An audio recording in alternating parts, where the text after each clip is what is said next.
Good morning, Trinity. Grace and peace to you. So the emotion we're going to look at today is the feeling of being rejected. We're going to take a look at a couple passages where Jesus felt rejection as well.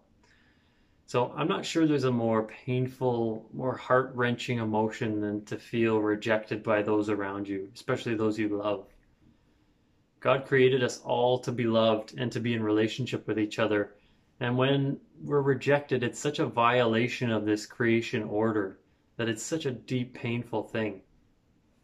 But as we read through the Gospels, we see that Jesus actually experienced rejection a lot. So for one example, he was rejected when he went to his hometown. People didn't accept his message. They didn't accept him. In another moment, he was rejected by many of his disciples when he was teaching about his body and his blood.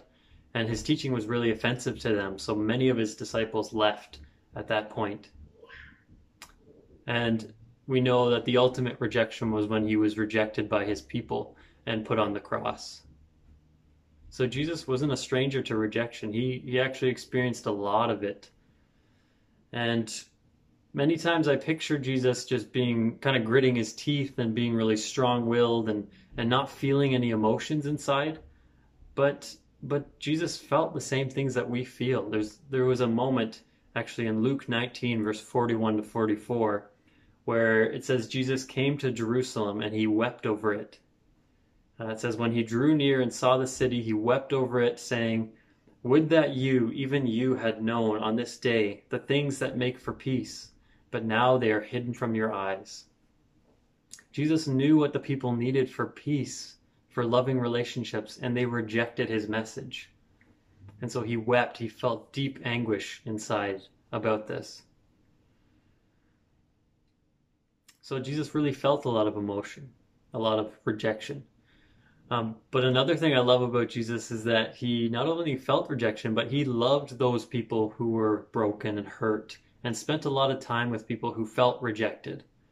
So we know he spent a lot of time with the lepers and people who were sick and people who were poor and really the social outcasts of that day. Jesus loved them. He always drew close to them.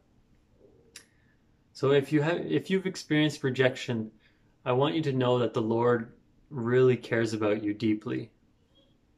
Psalm 34 verse 18 says, "The Lord draws near to the brokenhearted." The God who created the whole universe cares deeply about your feelings of rejection, and he also knows what it feels like to be rejected as well. It's such a wonderful God we serve. So I encourage you to draw near to him. Blessings on you this week, and take care.